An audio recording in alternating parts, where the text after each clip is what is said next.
Hello friends, knowledge मंडली में आप सभी का स्वागत है। आपकी तैयारी को लगातार और अनवरत जारी रखते हुए राष्ट्रीय पाठ्यचर्या रूपरेखा 2023 पर आधारित मूसी महारानी की छतरी श्रृंखला 5 हम करने वाले हैं। साथियों, एनसीएफ 2023 पर आधारित क्वेश्चन से आपकी परीक्षाओं में पूछे जाएंगे, जैसे कि DC, AC, principal, vice principal, SO, ASO, UDC, PGT, TGT, PRT, warden in EMRS, NVS, KVS, DSSS, CTET, REET and other examinations.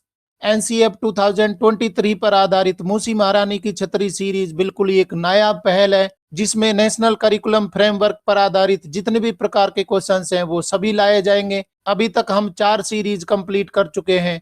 अगर आपने पहले वाली सीरीज नहीं देखी है तो जरूर देखिए और अपनी सफलता को एक नई दिशा दीजिए। तो चलिए शुरू करते हैं। एनसीएफ यानी कि राष्ट्रीय पाठ्यचर्या रूपरेखा 2023 पर आधारित मूसी महारानी की छतरी श्रृंखला 5 का पहला सवाल देख लेते हैं। 81, what does the NCF aim to provide? NCF का लक्ष्य क्या प्रदान करना है? High quality education, guiding principles, goals, structure and elements for curriculum development. और सी ऑप्शन हो जाएगा play materials and workbooks. D option हमारा हो जाएगा असेसमेंट मेथड्स। एनसीएफ का लक्ष्य क्या प्रदान करना हो जाएगा? सही उत्तर हमारा हो जाएगा बी हो जाएगा guiding principles, goals, structure and elements for curriculum development. जो एनसीएफ है वो गाइडिंग प्रिंसिपल देगा कि एनसीएफ में कौन कौन सी चीजें होनी चाहिए, इसके लिए मार्गदर्शक सिद्धांत देगा, साथ में गोल्स भी प्रोवाइड करेगा और संरचना क्या होगी वो भी देगा। और इसके साथ में एलिमेंट्स फॉर करिकुलम डेवलपमेंट, कौन कौन से संगठन होंगे, कौन कौन सी चीजें उसमें शामिल होंगी एनसीएफ में, ये सब चीजें हैं वो बताई जाएंगी। किसके द्वारा? एनसीएफ के द्वारा बताई जाएंगी, प्रोवाइड की जाएंगी। सही उत्तर हमारा हो जाएगा बी हो जाएगा guiding principles, goals, structure and elements for curriculum development. Move to question number 82। What is the objective of NCF to realise the vision of NEP 2020? NEP 2020 के दृष्टिकोण को साकार करने के लिए एनसीएफ का उद्देश्य क्या है? To provide guidance to syllabus and content developers, to confuse practitioners with generalities and board statements. C option हो जाएगा to restrict the autonomy of practitioners. और डी ऑप्शन हमारा हो जाएगा drawing concepts and principles beyond on the ground experiences. NEP 2020 के दृष्टिकोण को साकार करने के लिए एनसीएफ का क्या उद्देश्य हो जाएगा? सही उत्तर हमारा होगा ए होगा to provide guidance to syllabus and content developers. यानी कि एनईपी 2020 के दृष्टिकोण को साकार करने के लिए एनसीएफ क्या उद्देश्य रखता है? गाइडेंस प्रोवाइड करना, मार्गदर्शन देना। किसके लिए? सिलेबस और कंटेंट डेवलपर्स के लिए गाइडेंस देना, मार्गदर्शन प्रदान करना। ये किसका उद्देश्य हो जाएगा? एनसीएफ 2023 का हो जाएगा। सही उत्तर हमारा होगा ए होगा to provide guidance to syllabus and content developers. अगला सवाल देख लेते हैं 83। How does the NCF ensure relatability to practitioners? NCF अभ्यासकर्ताओं के लिए प्रासंगिकता कैसे सुनिश्चित करता है? By using complex language and articulation, by providing specific non binding suggestions and illustrations, by robbing the autonomy of practitioners. और डी ऑप्शन हो जाएगा by avoiding on generalities and visionary statements. NCF अभ्यासकर्ताओं के लिए प्रासंगिकता कैसे सुनिश्चित करता है? सही उत्तर हमारा हो जाएगा बी हो जाएगा by providing specific non binding suggestions and illustrations. यानी कि स्पेसिफिक सजेशन दी जाएंगी, नॉन बाइंडिंग सजेशंस दी जाएंगी। उनके लिए एक मार्गदर्शन दिया जा सकता है, परंतु बांधने के लिए नहीं कहा जाएगा। और उदाहरण भी प्रस्तुत किए जाएंगे जिससे कि अभ्यासकर्ताओं के लिए एनसीएफ है वो क्या हो जाए? प्रासंगिक हो जाए, उपयोगी हो जाए। सही उत्तर हमारा हो जाएगा बी हो जाएगा by providing specific non binding suggestions and illustrations. अगला सवाल देख लेते हैं 84। What is the belief guiding the NCF approach to being specific? विशिष्ट होने के लिए एनसीएफ के दृष्टिकोण का मार्गदर्शन करने वाला विश्वास क्या है? Being specific is a virtue that helps practitioners innovate. Being specific restricts the autonomy of practitioners. Being specific is unnecessary in the educational domain. और डी ऑप्शन हो जाएगा Being specific leads to confusion among practitioners. विशिष्ट होने के लिए NCF के दृष्टिकोण का मार्गदर्शन करने वाला विश्वास कौन सा हो जाएगा? यानी कि एनसीएफ है वो स्पेसिफिक होगा तो उसके लिए कौन सी मार्गदर्शक विश्वास हो जाएंगे? सही उत्तर हमारा हो जाएगा ए हो जाएगा। Being specific is a virtue that helps practitioners innovate. अभ्यासकर्ताओं के लिए खोजी होना चाहिए, खोज करने वाला, अन्वेषण करने वाला होना चाहिए। सही उत्तर हमारा हो जाएगा ए हो जाएगा। Being specific is a virtue that helps practitioners innovate. अगला सवाल देख लेते 85। What considerations were taken into account while developing this NCF? इस एनसीएफ को विकसित करते समय किन बातों को ध्यान में रखा गया है? Idealism and pragmatism, ground realities, time, resources and teacher availability, zone of proximal development, ZPD, और डी ऑप्शन हो जाएगा नन ऑफ दीज। सही उत्तर हमारा हो जाएगा B, ground realities, time, resources and teacher availability है। इन चीजों को ध्यान में रखा गया है, ख्याल रखा गया है कि ग्राउंड रियलिटीज है एजुकेशन में कौन कौन सी समस्याएं आने वाली हैं और समय के अनुसार क्या क्या चीजें जरूरी हो जाएंगी और रिसोर्सेज क्या उपलब्ध है। इसके साथ में बड़ी बात है कि अवेलेबिलिटी ऑफ टीचर्स है। कोई सब्जेक्ट आप लाने वाले हैं, कोई नया कंटेंट देने वाले हैं तो टीचर उपलब्ध होगा कि नहीं होगा, ये सब चीजों का ख्याल रखा गया है। जब एनसीएफ डेवलप कर रहे हैं तो इन सब चीजों का ख्याल रखा गया है। सही उत्तर हमारा हो जाएगा बी हो जाएगा, ground realities, time, resources and teacher availability. अगला सवाल देख लेते हैं 86। What exactly should be the objective of NCF? NCF का उद्देश्य वास्तव में क्या होना चाहिए? To maintain a balance between idealism and pragmatism, to provide short and long term solutions to educational problems, और सी ऑप्शन हो जाएगा to bring clarity to all stakeholders on educational outcomes, और डी ऑप्शन हो जाएगा all of the above। NCF का उद्देश्य वास्तव में क्या होना चाहिए? सही उत्तर हमारा हो जाएगा डी हो जाएगा all of the above। To maintain a balance between idealism and pragmatism, इनके बीच में क्या होना चाहिए? बैलेंस होना चाहिए। और to provide short and long term solutions to educational problems, educational problems के लिए शॉर्ट टर्म और लॉन्ग टर्म सॉल्यूशंस है वो उपलब्ध करवाना। और साथ में to bring clarity to all stakeholders on educational outcomes, ये क्लैरिटी होनी चाहिए। जो भी स्टेक होल्डर्स हैं, जो आउटकम आने वाले हैं उनके सामने क्लैरिटी होनी चाहिए, स्पष्ट उनके लक्ष्य हैं वो होने चाहिए कि क्या रिजल्ट हमें प्राप्त करने हैं।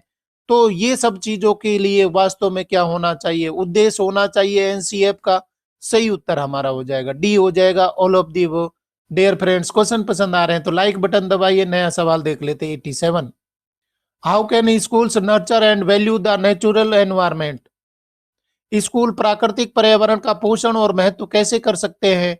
Discouraging the use of home languages, promoting the use of home languages alongside the main school languages, banning the use of home languages in school premises, और डी ऑप्शन हो जाएगा ignoring the existence of home languages. School प्राकृतिक वातावरण का पोषण और महत्व कैसे कर सकते हैं? यहाँ पर बहुत बड़ी बात बताई गई है कि नेचुरल लगना चाहिए। विद्यालय है वो आर्टिफिशियल नहीं होने चाहिए, नेचुरल होने चाहिए, जिससे कि बच्चा है वो सीखे।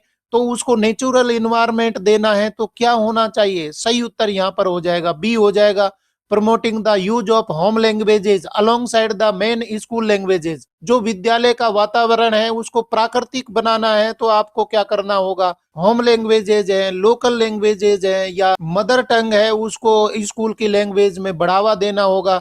इसके साथ में मेन लैंग्वेज है उसको भी साथ में लेके चलना होगा। तो विद्यालय की मेन लैंग्वेज के साथ में किसको महत्व देना होगा? होम लैंग्वेज को देना होगा। सही उत्तर हमारा हो जाएगा बी हो जाएगा, promoting the use of home languages alongside the main school languages. अगला सवाल देख लेते हैं 88। In a very fundamental sense what is education as per NCF 2023? बहुत ही मौलिक अर्थ में एनसीएफ 2023 के अनुसार शिक्षा क्या है? attainment of valuable knowledge, capacities, values and dispositions, attainment of valuable skills and abilities, attainment of high grades and academic achievements, और D option हो जाएगा attainment of social status and recognition. बहुत ही मौलिक अर्थ में एनसीएफ 2023 के अनुसार शिक्षा का क्या अर्थ हो जाएगा? सही उत्तर हमारा हो जाएगा ए हो जाएगा, अटेनमेंट ऑफ वैल्यूएबल नॉलेज, मूल्य परक शिक्षा है वो मिलनी चाहिए। साथ में ही बच्चे की कैपेबिलिटीज है, कैपेसिटीज हैं वो डेवलप होनी चाहिए। और साथ में उनके मूल्य हैं, वैल्यूज हैं, वो डेवलप होने चाहिए, डिस्पोजिशंस है, उनका विकास होना चाहिए। तो वास्तविक रूप से एनसीएफ 2023 के अनुसार शिक्षा क्या हो जाएगी? सही उत्तर हो जाएगा हमारा ए हो जाएगा, attainment of valuable knowledge, capacities, values and dispositions. अगला सवाल देख लेते हैं 89। What is one of the key questions for any curriculum framework? किसी भी पाठ्यक्रम की रूपरेखा के लिए प्रमुख प्रश्नों में से एक क्या है? How can we improve the learning outcomes? How can we align and integrate different components of the curriculum? How can we achieve high grades and academic achievements? How can we ensure social recognition for student? किसी भी पाठ्यक्रम की रूपरेखा के लिए प्रमुख प्रश्नों में से एक क्या हो जाएगा? सही उत्तर हमारा हो जाएगा बी हो जाएगा, how can we align and integrate different components of the curriculum. बहुत ही बड़ी बात बताई गई है कि किस तरीके से डिफरेंट कंपोनेंट को जोड़ करके और एक करिकुलम बनाया जाए, ये बड़ा एक क्वेश्चन हो जाएगा। और इस प्रकार के क्वेश्चन को अगर हमने सॉल्व कर लिया, एक ही करिकुलम में ये सभी प्रश्नों को शामिल कर लिया, तो हम क्या हो जाएंगे, एक सफल करिकुलम दे पाएंगे। तो align and integrate different components है हमारे लिए बड़ा क्वेश्चन हो जाएगा, की क्वेश्चन हो जाएगा, जिसको हमें क्या करना है, करिकुलम फ्रेमवर्क करते समय ध्यान में रखना है। सही उत्तर हमारा हो जाएगा बी हो जाएगा, how can we align and integrate different components of the curriculum. अगला सवाल देख लेते हैं 90। What is the purpose of the learning standards in the NCF? NCF में लर्निंग स्टैंडर्ड्स का उद्देश्य क्या है? To ensure alignment and integration of curricular components, to provide guidelines for school education stakeholders, और सी ऑप्शन हो जाएगा to achieve the desired outcomes for children. D option हमारा हो जाएगा ऑल ऑफ दी अबव।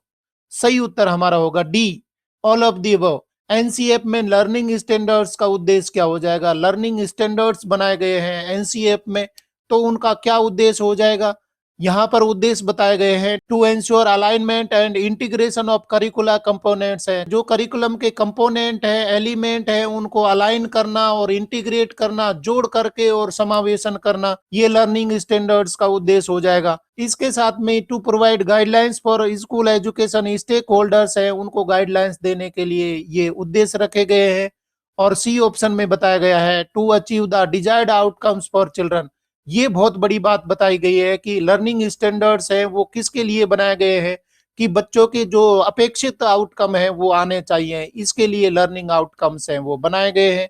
सही उत्तर हमारा हो जाएगा डी हो जाएगा, ऑल ऑफ दी अबव।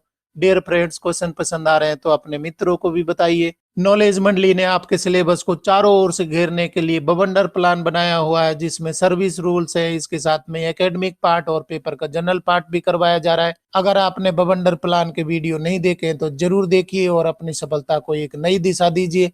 देख लेते हैं नया सवाल 91। What is the relationship between the aims of education and learning outcomes? शिक्षा के उद्देश्य और सीखने के परिणाम के बीच में क्या संबंध है? The aims of education are derived from the learning outcomes, the learning outcomes are derived from the aims of education, the aims of education and learning outcomes are unrelated. और डी ऑप्शन हो जाएगा the NCF does not mention the relationship between the two. शिक्षा के उद्देश्य और सीखने के परिणाम के बीच में क्या कोई संबंध है या दोनों अलग है और किस तरीके से संबंधित है?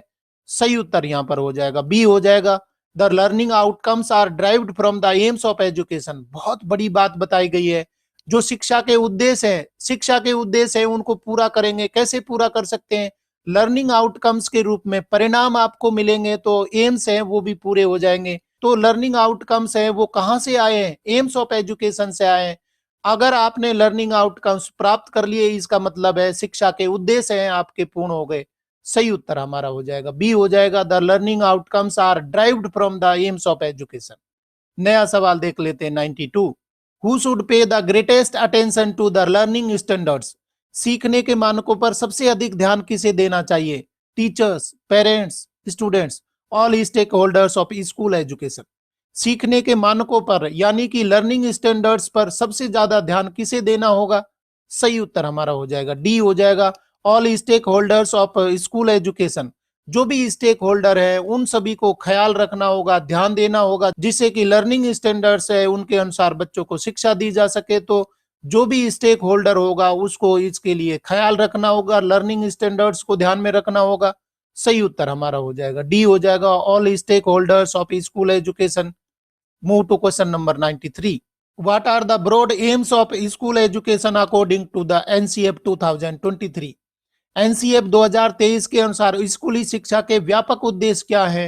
Rational thought and autonomy, health and wellbeing, democratic and community participation, और डी ऑप्शन हो जाएगा इकोनॉमिक पार्टिसिपेशन, ई ऑप्शन हो जाएगा all of the above. NCF 2023 के अनुसार स्कूली शिक्षा के व्यापक उद्देश्य क्या हो जाएंगे? स्कूली शिक्षा है कौन से उद्देश्यों के लिए दी जाएगी? ब्रॉड एम क्या हो जाएंगे? ऑब्जेक्टिव क्या हो जाएंगे? सही उत्तर हमारा हो जाएगा ई हो जाएगा। रेशनल थॉट और ऑटोनॉमी के लिए स्कूली शिक्षा दी जाएगी। इसके साथ में हेल्थ एंड वेलबीइंग के लिए भी स्कूली शिक्षा होनी चाहिए। डेमोक्रेटिक एंड कम्युनिटी पार्टिसिपेशन है, ये होना चाहिए, शिक्षा का ब्रॉड एम हो जाएगा। और इकोनॉमिक पार्टिसिपेशन है वो भी जरूरी हो जाएगा। तो एनसीएफ 2023 के अनुसार स्कूली शिक्षा के व्यापक उद्देश्य हो जाएंगे, ये सभी उद्देश्य हो जाएंगे rational thought and autonomy, health and wellbeing, democratic and community participation, और डी हो जाएगा इकोनॉमिक पार्टिसिपेशन हो जाएगा। सही उत्तर हमारा हो जाएगा ई हो जाएगा all of the above. Question देख लेते हैं 94। What is the aim of developing independent thinkers in schools? स्कूलों में स्वतंत्र विचारकों को विकसित करने का उद्देश्य क्या है? विद्यालयों में इंडिपेंडेंट थिंकर्स हैं उनको डेवलप करने के लिए एनसीएफ ने बढ़ावा दिया है, इंडिपेंडेंट थिंकर होने चाहिए। तो उनको विकसित करने के लिए, स्वतंत्र विचारकों को विकसित करने के लिए, उनको पैदा करने के लिए, बढ़ावा देने के उद्देश्य क्या हो जाएंगे? To make well informed decisions based on a grounded understanding of the world around them, to promote mind body wellness, to participate in the democratic functioning of India, और डी ऑप्शन हो जाएगा to contribute to the economy. स्कूलों में स्वतंत्र विचारकों को विकसित करने का क्या उद्देश्य हो जाएगा? सही उत्तर हमारा हो जाएगा ए हो जाएगा to make well informed decisions based on a grounded understanding of the world around them, यानी कि उनको सूचना होनी चाहिए, उनको जानकारी होनी चाहिए, उनके आसपास क्या चीजें चल रही है, दुनिया की समझ होनी चाहिए। और दुनिया की समझ को लेकर के कोई अगर इंडिपेंडेंट थिंकर डेवलप हो रहे हैं, अपने स्पष्ट विचार रख रहे हैं, तो इसको बढ़ावा देना होगा। यहाँ पर वेल इन्फॉर्म्ड, समग्र जानकारी रखने वाला, और उस इन्फॉर्म्ड यानी कि जानकारी के अनुसार वो अपने निर्णय ले, और वो निर्णय है वो किस पर आधारित हो? On a grounded understanding of the world around them, जो उनके आसपास की दुनिया के आधार पर, आसपास के ज्ञान के आधार पर वो अपना निर्णय ले पाए, तो वो कौन होंगे? इंडिपेंडेंट थिंकर होंगे। बहुत ही बड़ी बात बता दी गई है। स्कूलों में स्वतंत्र विचारकों को विकसित करने का उद्देश्य क्या हो जाएगा? To make well informed decisions based on a grounded understanding of the world around them. National curriculum framework 2023 पर आधारित मूसी महारानी श्रृंखला 5 का अगला सवाल देख लेते हैं 95। What is the aim of school education in terms of health and wellbeing? स्वास्थ्य और कल्याण की दृष्टि से स्कूली शिक्षा का उद्देश्य क्या है? To develop independent thinkers, to make well informed decisions, to promote mind body wellness, और डी ऑप्शन हो जाएगा to participate in the democratic functioning of India. स्वास्थ्य और कल्याण की दृष्टि से स्कूली शिक्षा का उद्देश्य क्या है? सही उत्तर हमारा हो जाएगा सी हो जाएगा to promote mind body wellness. ये बहुत बड़ी बात हो जाएगी कि स्वस्थ मस्तिष्क होना चाहिए और साथ में स्वस्थ शरीर भी उसका होना चाहिए। स्वस्थ शरीर में स्वस्थ मस्तिष्क का निवास होता है, तो इसको प्रमोट करना हो जाएगा किसके लिए? स्वास्थ्य और कल्याण की दृष्टि से शिक्षा का उद्देश्य हो जाएगा। सही उत्तर हमारा हो जाएगा सी हो जाएगा to promote mind body wellness. साथियों, क्वेश्चन पसंद आ रहे हैं तो लाइक बटन दबाइए और साथ में कमेंट भी आप कर सकते हैं। अगर आपके सिलेबस का कोई पार्ट छूट रहा है तो आप कमेंट करके बताइए, मैं आपके लिए अवेलेबल करवाऊंगा वो सभी टॉपिक जो आपके सिलेबस में हैं और वो आप नहीं कर पा रहे हैं तो मैं अवेलेबल करवा दूंगा। आप कमेंट करके जरूर बताइए। नया सवाल देख लेते हैं 96। What is the aim of school education in terms of democratic and community participation? लोकतांत्रिक और सामुदायिक भागीदारी के संदर्भ में स्कूली शिक्षा का उद्देश्य क्या है? To develop independent thinkers, to make well informed decisions, to promote mind body wellness, और डी ऑप्शन हो जाएगा to participate and contribute to the democratic functioning of India. लोकतांत्रिक और सामुदायिक भागीदारी के संदर्भ में स्कूली शिक्षा का उद्देश्य क्या है? सही उत्तर हमारा हो जाएगा डी हो जाएगा to participate and contribute to the democratic functioning of India. यानी कि लोकतांत्रिक कार्य है उसको बढ़ावा देना, लोकतांत्रिक तरीके से पार्टिसिपेशन और कंट्रीब्यूशन होना चाहिए, ये उद्देश्य होना चाहिए जिससे कि देश में लोकतांत्रिक भावना है उसको बढ़ावा दिया जा सके, लोकतांत्रिक मूल्य है वो डेवलप हो सके। अगला सवाल देख लेते हैं 97। What is the core of cultural participation, सांस्कृतिक भागीदारी का मूल क्या है? Acquiring positive dispositions, developing appropriate values, acquiring knowledge in breadth and depth, और डी ऑप्शन हो जाएगा डेवलपिंग कैपेसिटीज। सांस्कृतिक भागीदारी का मूल क्या हो जाएगा? सही उत्तर हमारा हो जाएगा बी हो जाएगा डेवलपिंग अप्रोप्रिएट वैल्यूज। सांस्कृतिक भागीदारी के मूल में कौन छुपा होगा? डेवलपिंग अप्रोप्रिएट वैल्यूज, मूल्यों का विकास करना जरूरी हो जाएगा। सांस्कृतिक भागीदारी आपको बढ़ानी है तो उसके लिए क्या करना होगा? एप्रोप्रिएट, जो उचित मूल्य है समाज में, बच्चे में उचित मूल्यों का विकास करना होगा। सही उत्तर हमारा हो जाएगा बी हो जाएगा developing appropriate values. Move to question number 98। Which of the following is not mentioned as a positive disposition, निम्नलिखित में से किसका उल्लेख सकारात्मक स्वभाव के रूप में नहीं किया गया है? Positive work ethic, curiosity and wonder, pride and rootedness in India, और डी ऑप्शन हो जाएगा मेंटेनिंग हेल्थ। निम्नलिखित में से किसका उल्लेख सकारात्मक स्वभाव के रूप में नहीं किया गया है? सही उत्तर हमारा हो जाएगा डी हो जाएगा मेंटेनिंग हेल्थ। हेल्थ है वो सकारात्मक स्वभाव में शामिल नहीं होता, हेल्थ होना जरूरी है। हेल्थ अगर आपकी आ जाएगी, हेल्थ अच्छी रहेगी तो सकारात्मक स्वभाव डेवलप होगा।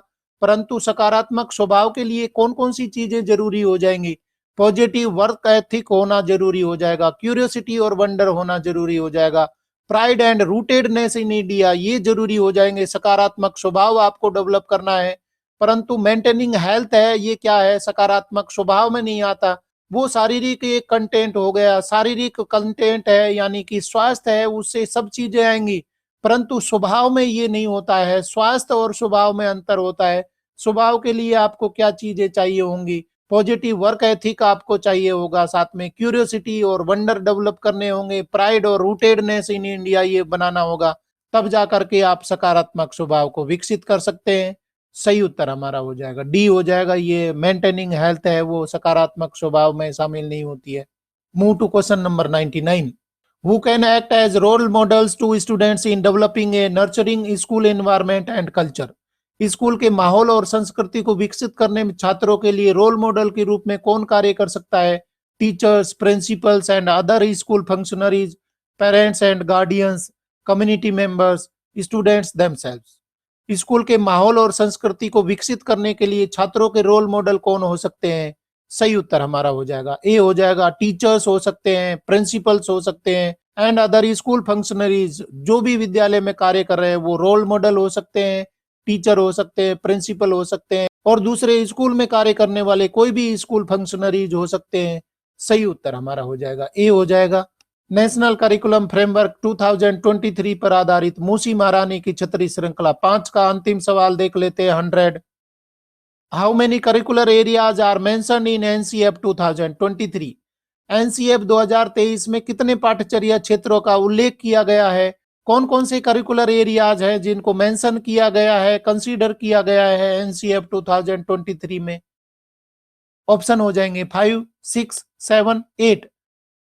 सही उत्तर हमारा हो जाएगा सी, 7 एरियाज को कंसीडर किया गया है, 7 एरियाज को लिया गया है, शामिल किया गया है एनसीएफ 2023 के अनुसार।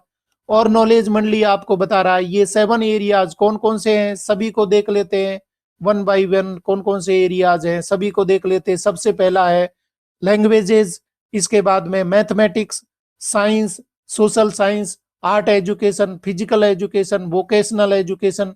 तो करिकुलर एरियाज को कौन कौन से करिकुलर एरियाज को टच किया गया है, शामिल किया गया है? सबसे पहला रखा गया है लैंग्वेजेज को शामिल किया गया है। एनसीएफ 2023 में लैंग्वेजेज को बढ़ावा दिया गया है। साथ में मैथमेटिक्स है उसको भी शामिल किया गया है, साइंस को शामिल किया गया है, सोशल साइंस को शामिल किया गया है, आर्ट एजुकेशन को भी बढ़ावा दिया गया है, इसको भी कंपोनेंट के रूप में कंसीडर किया गया है। और इसके साथ में फिजिकल एजुकेशन है, इसको भी शामिल कर लिया गया। और बहुत बड़ी बात है, फोकस किया गया है एनईपी 2020 में भी किया गया है, वोकेशनल एजुकेशन को भी करिकुलर एरिया में माना गया है। तो 7 करिकुलर एरियाज को फोकस किया गया है एनसीएफ 2023 में। और ये 7 एरियाज हैं वो भी नॉलेज मंडली ने आपको स्मार्ट बोर्ड के द्वारा बता दिए। इस तरीके से साथियों नेशनल करिकुलम फ्रेमवर्क 2023 पर आधारित मूसी महारानी की सीरीज 5 के अंतिम क्वेश्चन तक पहुंच गए। अभी तक हमने एनसीएफ पर 100 क्वेश्चंस हैं कंप्लीट कर लिए। अगर आपने पहले वाले क्वेश्चंस नहीं देखे हैं तो जरूर देखिए, क्योंकि एनसीएफ से रिलेटेड क्वेश्चंस है आपकी इन सभी परीक्षाओं में पूछे जाएंगे। साथियों, नॉलेज मंडली ने आपके सिलेबस को चारों ओर से घेरने के लिए बवंडर प्लान बनाया हुआ है, जिसमें सर्विस रूल्स है, इसके साथ में एकेडमिक पार्ट और पेपर का जनरल पार्ट भी करवाया जा रहा है। अगर आपने बवंडर प्लान के वीडियो नहीं देखे हैं तो जरूर देखिए और अपनी सफलता को एक नई दिशा दीजिए। आज के क्वेश्चन पसंद आए हैं तो लाइक शेयर करें और चैनल को सब्सक्राइब करना तो बहुत ही जरूरी है, क्योंकि नॉलेज मंडली is the right choice. Thank you very much.